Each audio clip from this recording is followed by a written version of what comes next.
Hi, I'm Francina, I'm Jackie. and welcome to the Rest, Love, and Justice podcast. This podcast is an inquiry into whether rest and love and justice can produce transformative social change. The dominant narrative is this overwork and this glorification of it, especially in the justice space. And here, we're going to question that notion. Come sit with us as we meet our collective humanity and share stories around rest, love, and justice. It is our hope to create a shift that enables us to recognize that racial justice work is a human issue. It affects us all. Hello, everyone. Welcome to our part 2 of the Rest, Love, and Justice podcast with our brother, Aaron Johnson. If you haven't listened to the first segment, go back and listen to it.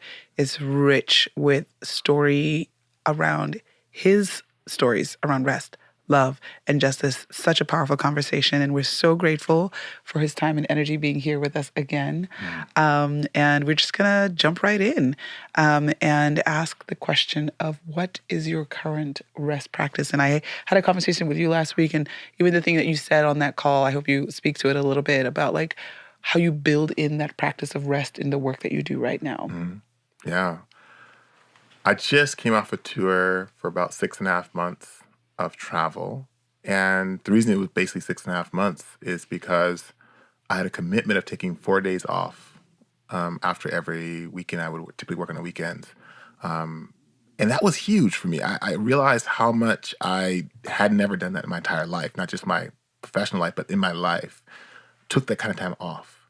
It doubled the cost of my tour in a financial way, but I have never been so creative in my life as far as not just creative, like I can now produce more thinking, but like creative in tending to myself and like experimenting with like what kind of ways I can actually allow my nervous system to rest. So tea has been a huge part of my rest. A dear friend of mine, Dr. Jean in Seattle, definitely have them on your show. They're great. They're really amazing. We were doing a one-on-one call, and they had this bomb tea kit set, and I was like, I'm gonna steal your tea kit set, like joking around. They're like, okay. And then my birthday, like 6 months later, they just like delivered one to my house, and I was like, so I just want to name that tea has been actually a big part of my rest and the slowing down. And I say that because rest is expensive still, but when I start to calculate my nervous system, I start calculating what my heart, body, and spirit needs and how much I've been able to be more human in my life, the price is very low. Yeah. It doesn't even compare. And so for me, I just want to name that my rest now. I've learned how to take micro breaks, and I've learned how to incorporate, I think, the touch plans I have for myself, slow down my life enough to, it's impossible to have a touch plan and not have rest. Okay, say more. What's touch plan? So for me, 10 years ago or so, I started this idea of like, I can't, because of my black male body in America, and because it's hard, I can't just go and like find safe touch easily. I have to make it intentional. Yeah. And sometimes people aren't available for that supplement or for that nourishment. And so I have to also track animals and earth and plants. And so there's a way that I have, one of my favorite practices is to wake up in the morning, did it this morning, and hook myself to a sled, workout. It's like a workout, simple little harness you put on. And I just walk with lightweight, 20 pounds, not that much weight, and just take my shoes off and walk on the earth. Right now, it's still warm enough in the high desert. We don't get, winter's coming, but it's not quite here yet. Yeah. I can go barefoot on the earth and walk for 10 minutes. Well, that's a part of my touch plan.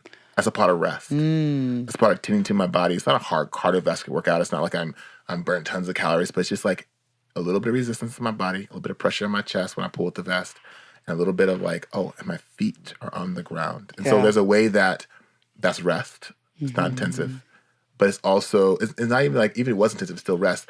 But it's tending to the body, and it's grounding the body to the earth. It's simple. It's walking my feet on the earth. Now, I know in Los Angeles, it's hard to find 100 yards of earth that doesn't have like lead or poison in it sometimes. But in the Mojave Desert, where I actually live, it allows me to get my feet on the earth. So to me, that part is one example of my touch plan. I want to make sure I do that on a daily basis as much as I possibly can. And it has to be not concrete, the earth, not grass. Well, I mean, grass could work. I mean, I think grass is a perfect place in the city to try and find that grounding space, but I would prefer earth if you can find just some dusty earth. And do you have like a template for like, does it need to be 10 minutes? Does it need to be 3 minutes? Does it need to be, or like, What's good about grounding is that it happens immediately. I mean, within 10 seconds hitting the ground, it's happening. But I think for us to like regulate and ground in and notice it, I recommend at least 3 to 10 minutes.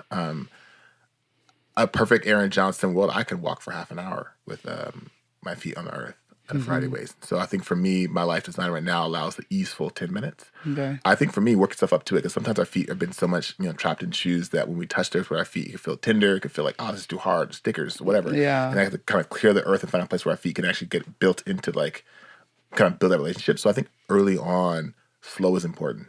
I mean, getting out and just sitting, not even walking, just sitting down and just having your feet and body touch the earth for just like a couple of minutes and getting up is a good like entry point. I think as adults, you might ask yourself a question like, when was the last time I, outside of a beach, and beaches are great, but outside of a beach, just went out, found some nice earth and just laid on it. Just sprawled out. As kids, we did it all the time. We fell, we wrestled, we were all in contact, usually most of us. Yeah. But as adults, we're like, once you get, puberty hits and we're like, oh, we're going to it's important to be an adult or whatever, So true. pre-adult happening. We don't lay on the earth. That's and so right. for me, as a professional adult now, in my 41st year on the planet, I realized there was a big chunk of time where I didn't do that. So that kind of behavior, I think, is really allowing ourselves to meet the earth again. We had a contact with it probably at some point early on in our lives. But meet it again. And I'm just tracking too, like being a mom. My children are more grounded than I am. And they will real quick go find some dirt. And I'm tracking as a mother how I would leap to say, don't get too dirty. Yeah, snap. That's real. Right? Yeah. Don't bring that mud in the house. Yep. Don't, and you know exactly what I'm talking about, right? Because you don't want to make the house dirty, then I don't have to clean it. Yeah. But they're looking for grounding when they do that. And I remember like being a little kid at my grandma's house in Zimbabwe, we would literally collect all the cans that were left over after we cooked. And we would go and get dirt and water and create like these like mud pies and play in the, and I'm like, oh my gosh, we were grounding. Yes. We didn't even, no one taught us to do that. Yeah. And I know that part of it is like creativity and looking for ways to have play as kids, but the dirt was a magnet. Immediately. And it's, it's kind of got all these like ideas coming up in my head of like, wow, we know how to find the grounding we need intuitively. And children just go do the thing they need. And how much of the programming of adulting deprograms us from the knowing that we already have. Yep. Right? Yeah. So, yeah, I am going to go and find some dirt. I don't think I have any around my house. Yeah. But I will go on a hike path and just take a actually, I shouldn't take a mat. I should just sit on the dirt. Look at that. I'm thinking about my clothes. Yeah. Like, I'm noticing just even like the so barriers important. I'm putting on myself. Wow. I love that. And actually, I was going to ask too around just sort of your touch practice. Is there a necessity for movement to be happening on the earth, or standing or sitting or stillness on the earth is okay too? Yeah, I think, we're fighting so hard to interrupt our adult behavior that I think if you can do anything, touch it, stand on it, walk on it. Like if you get access to it, you're in good shape. Yeah. And I think what you just did right now is to slow down our relationship with it. Yeah. So it's not like, I think there's a way we can get distracted by like making it so much of a practice that we just forget to touch it. We're like, I'm gonna meditate for 8 minutes, and I'm gonna drink this holy water and spread it over my head, and then I'm gonna get this special spot in Arizona that has this special energy, and you can just walk out in your backyard, pull up some of that grass, and just get your feet on it.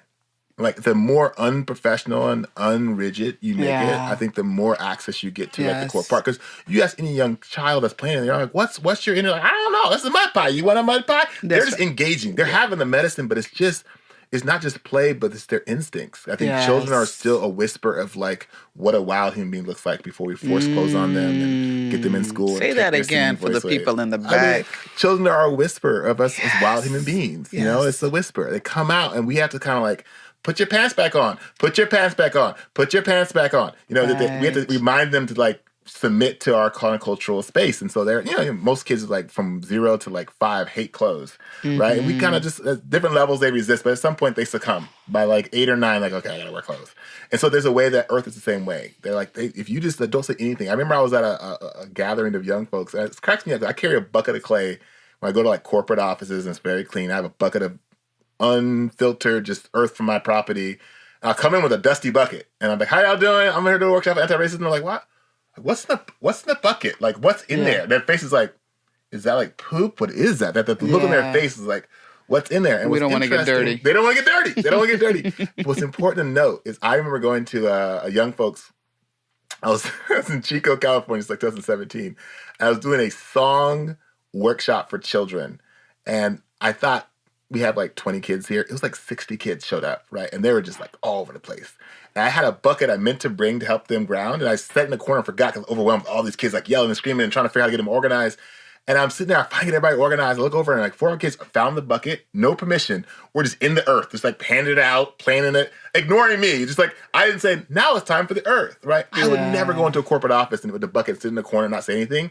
And the adults would organically go over and grab it and start playing with it. No, without being like, can I touch, what is this?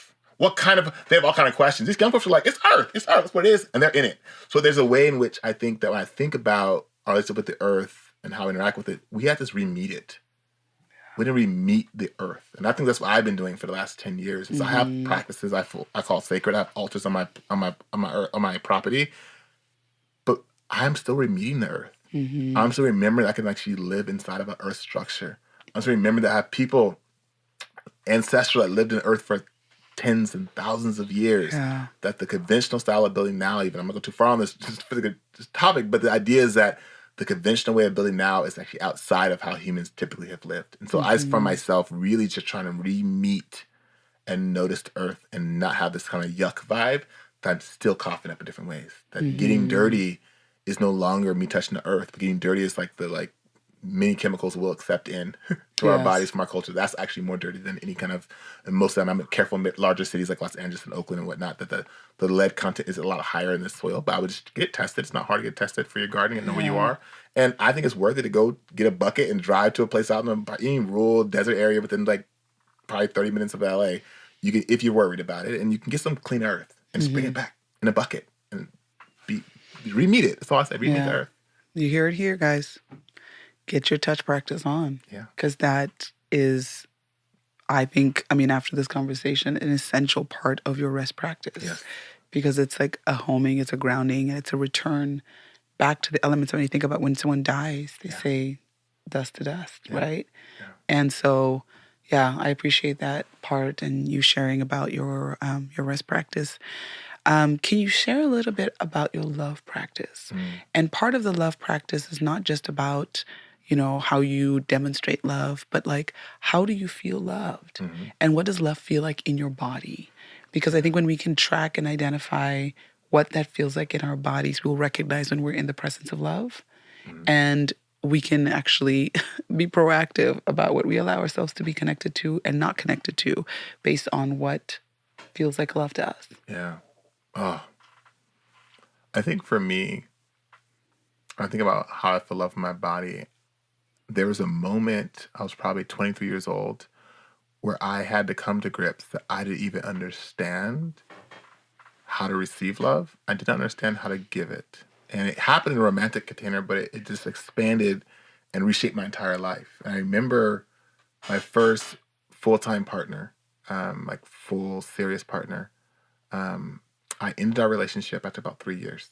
And I remember driving away from our conversation we had that ended our relationship, kind of breakup conversation. And I remember leaving going, I've dated this person for 3 years. And I've talked to them every single day because it's part of our relationship. We talk every single day on the phone or in person. And I have no clue who they are. I was like, what was I doing for 3 years? Yeah. I talked every day. But we didn't reach beyond the surface in our conversation. I had no guidelines to build depth in seeing someone. And so to receive love, I realized in that moment, I took a whole year off, didn't date anybody, just took some time to reevaluate that very question of how do I receive love? And one of the wins I realized is that I receive love by someone reaching with their questions and their attention after the questions of saying with very specific pointed direction of, who are you, Aaron? Who are you today? I want to re-meet you on a daily and weekly basis. And I realized that I didn't even know how to do that with someone else. And so I spent a year just going, who are the people around me? I have siblings. I have people I go to church with at the time. I have people I go to school with. Like, I don't even know these people. I mean, I know their names and maybe the movies they like, and maybe they like the Dodgers or whatever, the Lakers, whatever. But this is not who they are. Yeah. And so I remember in my journal, this journal entry has shaped my entire life. I know I was doing life-shaping work. I was just trying to process the fact that I know how to like be with people and like be in that love story. I wrote the title of my journal was Cross the Line, Inappropriate Questions. That was the entry point. And I spent about 4 months, maybe it was 6 months, 4 to 6 months, just writing what I thought were the most inappropriate and across the line questions I could think of at the time. I just wrote and wrote and wrote, and my brain just shut off right around 400 questions. I had written 400 questions that I thought at the time were the most inappropriate across the line questions. But what they were, really at the end of the day, was my desire to say, I want to see you. And I realized I didn't know my siblings. I loved them, hung out with them, grew up with them. But I didn't know them. I didn't know how they were hurt, how our realities of growing up in Church of God with pastor parents really shaped who they are, shaped their tender places, where they got tender, what they couldn't talk about with me, how much trust we had with each other. None of these inquiries in place. And so for me, that 400 questions really shaped everything. From Holistic Resistance, Holistic Resistance was even on the map. It was still 15 years away. But there's a way that that main focus of those questions were to try to figure out how to receive love and give love. And so I realized that when I went back into the dating world after that, there was a big vacuum of people inquiring the way that I was prepared to. Now, I wasn't really prepared to ask those questions to everybody, but I eventually started using them, and all of a sudden I realized it was a profound experience to actually see someone. So for me, I received love with the inquiry, a guided inquiry of like, who are you? And not just with that question, but there's so many things that make up who we are. And so for me, I would say I receive love through someone asking questions that is pushing the edge of how I see myself and help me put to words who I am in a way that hopefully helps them see me, but for me to see me. And for vice versa, they can receive that kind of a question inquiry. So for me, I receive love, and my love container is based around not just questions, but the attention to hear my answers, and to not just hear my answers as performances or like I got the next thing, but like really hear my answers and realize there's probably 10 questions per answer that I give that need to be followed up on. So that attention piece is huge. So I'm just going to ask the question a little deeper, because I feel like in part you've answered the question from external reception of love. And I want you to feel into your body and answer the question from what does love feel like in your body? So, for some people it's warmth. For some people it's a ripple. For some people it's butterflies. But, I've said this before and I'll say it again. We love people from the overflow of love that emerges within our bodies. And when we can access what love feels like, the love that we have for ourselves informs how we love the people in our community or people around us. And then that transforms into how we show up for the community. And so just kind of bringing it back a little and slowing it down to just ask yourself, what does love feel like in my body? And I get it, like you feel loved when people ask you those deeper questions and all of that. But if it's emerging in your body, then you can give it to yourself. So what is that for you? And if you don't have an answer, that's okay too. I think it feels like for me is if I was dough in a cobbler, and maybe there's a grandmother just like needing me, holding me. It feels warm. It feels like a hug from all the directions in my body. It feels like grief. Like I feel like I want to cry and laugh at the same time. So maybe there's there's warmth. There's also almost like when I feel peak love in my body, it feels like it doesn't matter that I'm mortal, that my body will die at some point. Like that becomes less important. Yeah. Even small. Like death becomes small. I feel definitely much bigger in my body. So I no longer have like the skin barrier of like, I'm 6 foot tall, I'm 230 pounds. I become kind of like, I don't know the feeling in words, but it's like you lay on your back and it's dark outside, maybe in like Death Valley, and you can just see the stars just expand, and you're quite aware that there's all kind of other worlds out there. And so it's not that they're far away, but I start feeling like I'm more a part of that. Yeah. Beautiful. Yeah, I think those are immediate. I'm seeing if there's anything else I can feel in my body. I think right now I can feel it's like a tenderness, like a vulnerability, almost like there's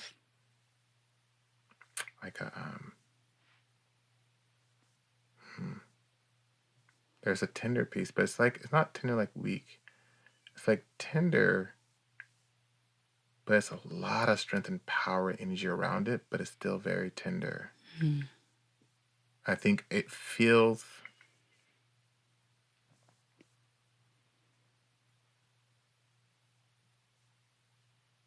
integrated to the earth. Beautiful. Yeah. And that's what I can like speak to in this moment. Yeah. Thank you. Thank you for sharing that. I also recognize that is a vulnerable process. Mm-hmm. And I thank you for allowing us to go there with you. I appreciate it. I also just want to name for the people in this community with us on this podcast that the practice that we just witnessed Aaron go through, I believe is essential for all of us as human beings to have access to ourselves enough to recognize what love tangibly feels like in our bodies.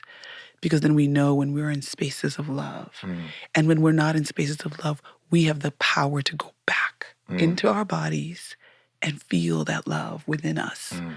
We can give that love to ourselves, right? And yeah, I just think that's just such a powerful piece to it, and segues beautifully into sort of the last question we have around how you show up in justice spaces. Because like I said earlier, the love that we embody in our bodies is the overflow that we give to our communities. And we can't stand up for our communities and show up in love in our communities when we don't even know what that feels like in our bodies. Mm-hmm. So this, my brother, is your opportunity to share with us all the remarkable things that you do in the world that show up in justice and bring justice to the forefront in a way that most people are not used to seeing it and being a part of it. Mm. Yeah. How do I show up in justice spaces? I think what's been really powerful about holistic resistance and that its birthplace is we had to reevaluate what a justice space was.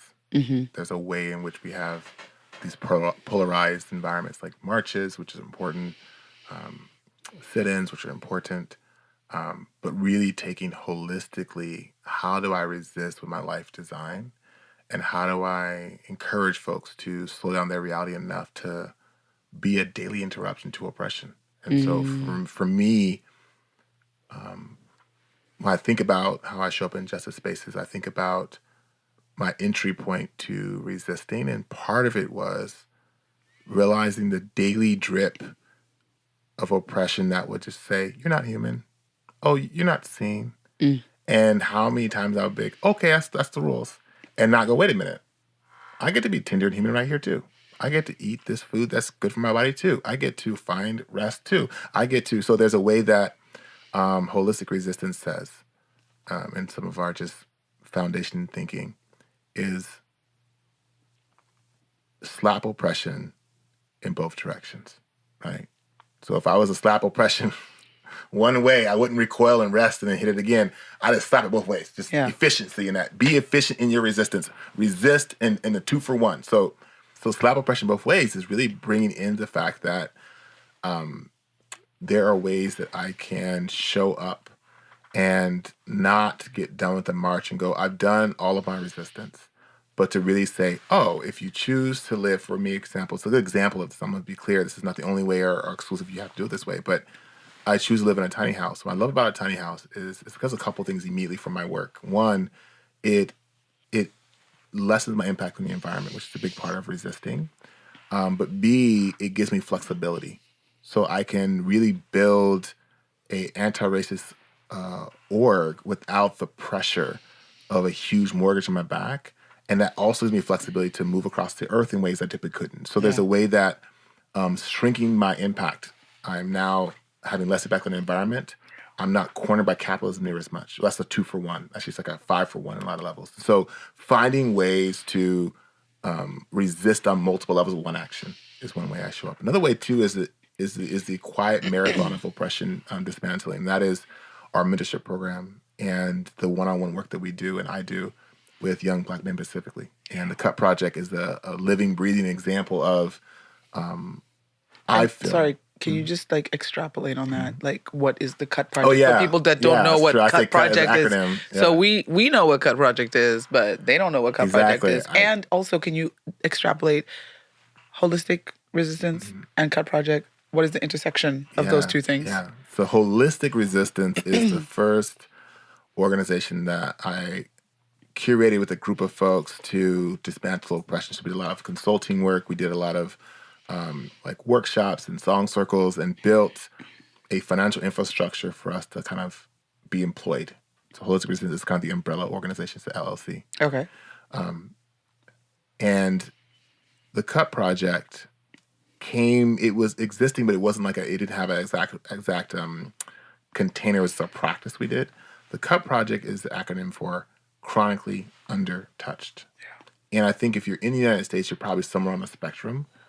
But we're starting with Black men because we see this theme. I saw this theme in my own body, but also in my Black community where we didn't have any platonic practices that wasn't violent for each other. Not many, I'll say, especially for cis Black men. And the result was catastrophic on our nervous systems, on our community, on our ability to see each other. And so the CUT Project was an investigation of where does the Black brute narrative come from, which led us right to lynching in America. And so the CUT Project is a project that's trying to interrupt the lack of platonic, tender touch for Black men, specifically with each other. We have touch activists that are all kinds of cultural and economic and ethnic backgrounds, but Black men, cis Black men, platonic touching cis Black men, this is like the ultimate practice that we have to focus on and notice. Mm-hmm. And so the CUT Project is saying, what does it take to build workshops and thinking and healing and reevaluation of what a touch point look like for Black men and not be just in violent contact with each other. We're not just playing basketball, not just playing football.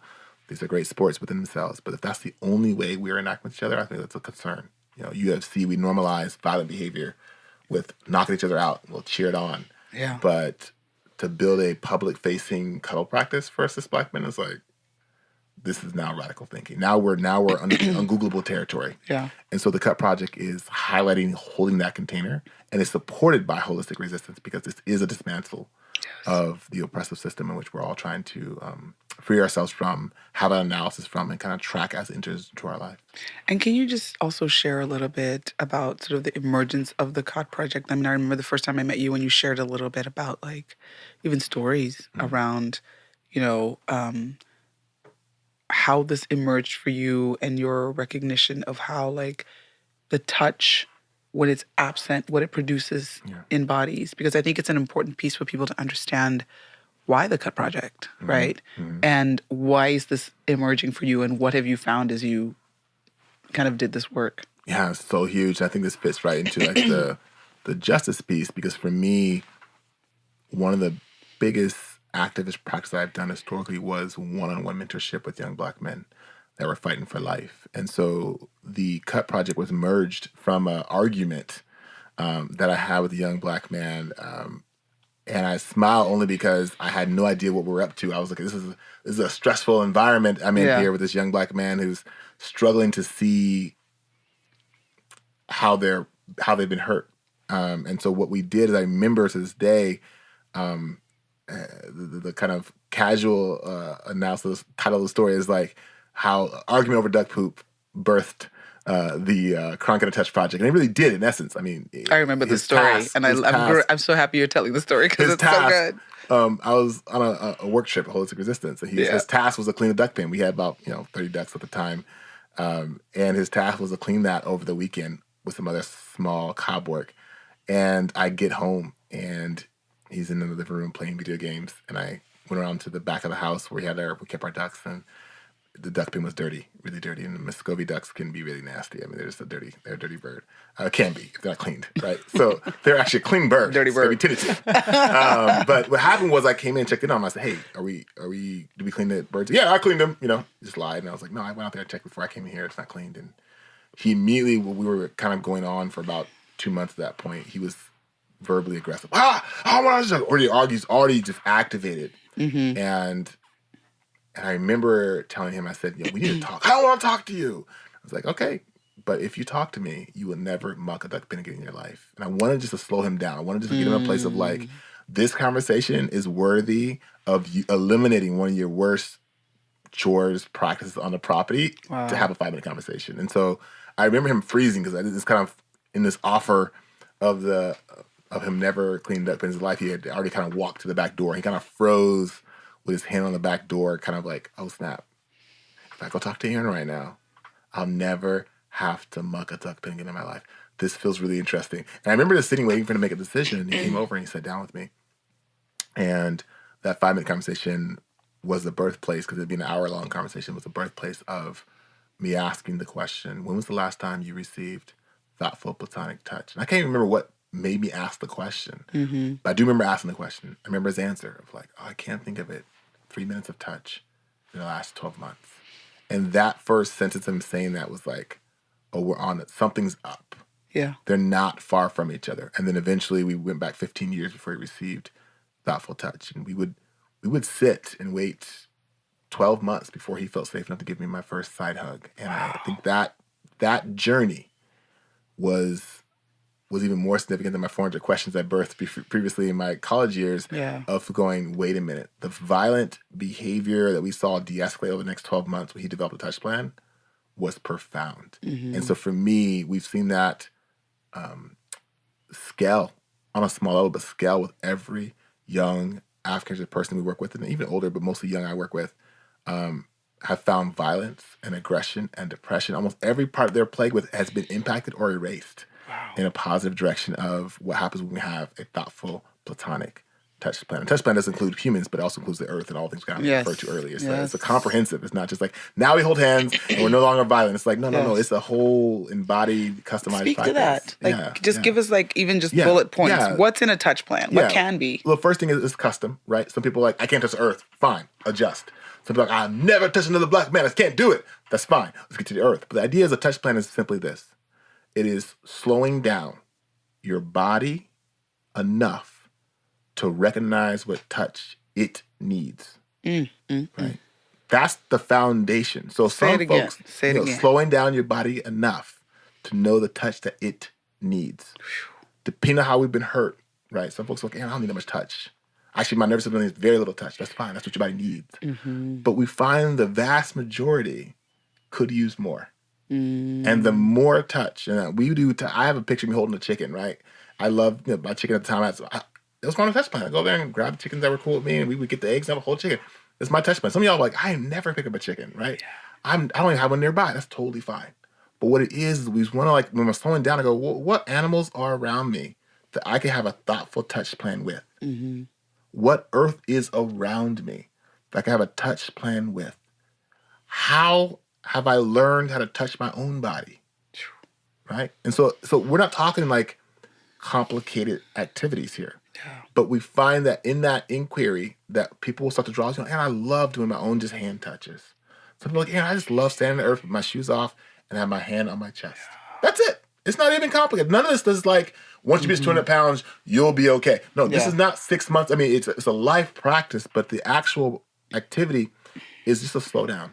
And in a culture that's constantly speeding us up, the slowdown is, I can say it in a sentence, but it's months for us to really practice what it means to slow down, not start our time, but slow down our whole body. Because our body is accustomed to getting in the car and going 60 miles an hour. It's the custom going on roller coasters. It's the custom getting on planes and flying across the country. We've adjusted. And so there's a way that, and there's many ways to get slow. And I'll just say one of the things I oftentimes will invite people to do, especially folks that are unsure, there's this practice called craniosacral practice. Yes. And I just want to name, there's a big school of thought around craniosacral. Yeah. Not going to worry about the school of thought per se in this moment. But the simple design of laying on your back, and I know craniosacral is a lot more than this, but laying on your back and getting still and getting some of the attention to just gently cradle the back of your head, which is not something you want to start with, but if you can arrive there, even 10 minutes. Yeah. This person's not like certified, no, just there's a thoughtful being. Yeah. Like us three here probably have enough skill set to pull this off if we want to do it in the next hour, hypothetically. And just holding each other. That between two cis Black men is like squatting 1,000 pounds. It is a profound practice. So I want to name that the touch plan is not complicated in its execution. It's just complicated to see. The first sight of it, the first notice that you need it. Once you see it, it's like, oh, this is simple. It's as complicated as drinking a cup of water, right? But if you're in a place that has no clean water, it's complicated to find the clean water, right? Once you find the clean water, then the consumption and life change of it is pretty simple. So there's want to be clear, intentionally and by design, we could add all kinds of vocabulary words about nervous systems and how the brain works and to memorize how the skin has so many layers, and we can go there. But I'm like, how do I help a person that's been incarcerated for 10 years, who has been depleted of education, who doesn't have access to even having a healthy phone, having a government phone that's not an iPhone that can go on and Google things and use Siri. That human being, how do we make sure that a comprehensive touch plan can be accessible to them? Adding vocabulary words and nervous systems and deep practice trainings and certified is not how you make that accessible. Yeah. So I just want to make clear that there's an intention that in a comprehensive touch plan, in our training, in our execution, that we try and keep vocabulary light. We try and keep accessibility on-ramps high. And so the complications only to notice a cup of water in dirty water country where you have a lot of dirty water, and then drinking is pretty simple. But the hard part here is finding clean water, cup of water. That's the hard part. Wow. Thank you.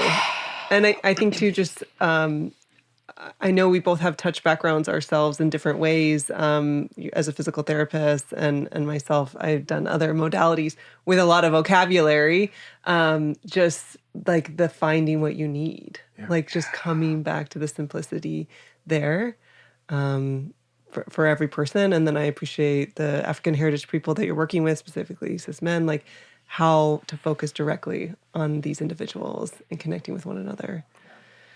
It's amazing work. Thank you so much for sharing. And we're definitely going to list, your organizations as we post this podcast too, to see how people can contribute and share.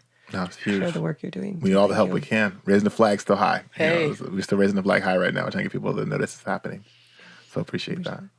And I have a question, the 3 minutes. How did you get to the 3-minute touch plan? Like what, we talk about rest and a rest practice. What was the quantitative number there? How did you decide on 3 minutes? Totally. I think that's an important piece. We just talked about like folks that don't have a lot of resource. They don't have a lot of time. They're working 2 jobs and they have, multiple children to tend to.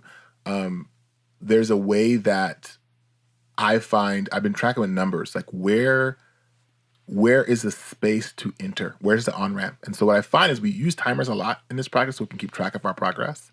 But I found that when we say 15 minutes, it feels overwhelming for folks. Literally 15 minutes. And we drop down to 10, people a little more accessible. They're like, that's still a lot of time. And so I realized that 3 minutes is actually that kind of perfect medium space. And so oftentimes, in my mentorship program, I would have people call me and I said, just take 3 minutes. Just at a time for 3 minutes, we'll work on 3. Actually, on my way here, I have a headset on. On my way here, I got a 3-minute session. Someone called me, wait, and I'm just feeling a lot because what's happening here in like Israel and the Jewish thing. I seen someone to hold space for me, and we do sessions on a regular basis. I'm on my headset in LA traffic, bam, I got it in, right? And so I say that, and we did it both ways, so like 6 minutes total. But my point is that I found that if I would have said, hey, can you still a half hour? Like none of us would be like, ah. But what we were able to achieve in that total time of 6 minutes and 3 minutes each way was profound. So I find it's the bare minimum. I've had good 1-minute sessions, but it feels a little hard. 3 minutes, if practiced, I have found has been profound for folks. So it's my go-to. It's probably the most common number I use, but also folks that have gone through our programs have used. We have longer programs. We have programs up to 6 hours. People have full space. But I have found that people say, what I do the most is my 3-minute sessions for folks, one way or 2 ways. And so that's how we found it, through trial and error, but also with the heart of like, we don't want to just work with people that have the privilege of leisure. And so for me, the 3 minutes says, you can be a working class, raised poor, stressed out. Let's find relief. Let's start with the 3 minutes. And so the 3 minutes is that kind of, it's not really a hack, but it feels like a hack when it's used. Beautiful. I just want to also mention or name this because I had a conversation with my neighbor about this. When she hugs me, she really just holds me. And I remember the first time she gave me a hug, I was like, and I was like ready to let go.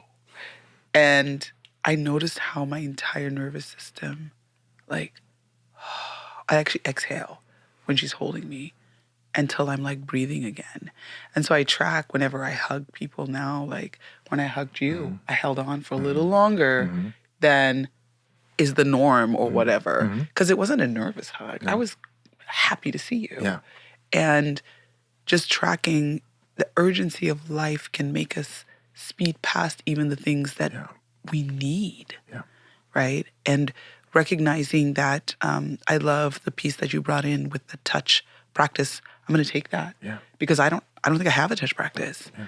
And I will say, like I said at the beginning, for me, touch as a child came with harm. And so people touching my body is very, very, it stirs me up, it activates me. And now I've got all these kids at home that just want to lay on my body. And I'm just like, oh my gosh, please don't lay on me right now. Like, you know, and some of them, their love language, I married a man whose love language is touch. And I'm just like, dude, I can't touch you. Because I don't want to be touched that much, right? And so for me, it's been sort of the journey of like, how do I give the people that I love what they need whilst also honoring my journey in what I came from and what touch meant. And, you know, the more I lean into what the people around me need, the more I can give myself grace to heal from what touch meant and maybe even begin the process of redefining what touch can mean for me, right? So it's been deep.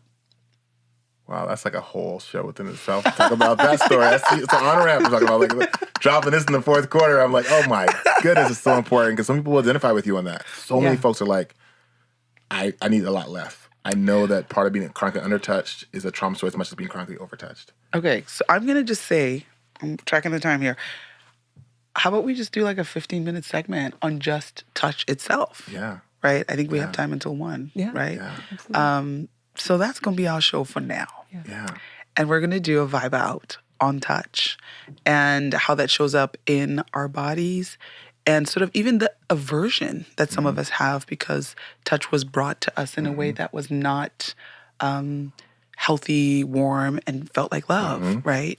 So what do you think about that? I love it. Yeah. Huge. Oh my All God. right, cool. Thank you for joining us today. Thank you for Erin being here with us. And like my co-host Jackie stated, we will have all the notes in the podcast notes about Chronically Undertouched Project. You can learn more about him and what he does from those notes. Thank you so much for being with us today. Thanks, Erin. Thank you. Thank you. All right. Such a gift. And that is our show for this week.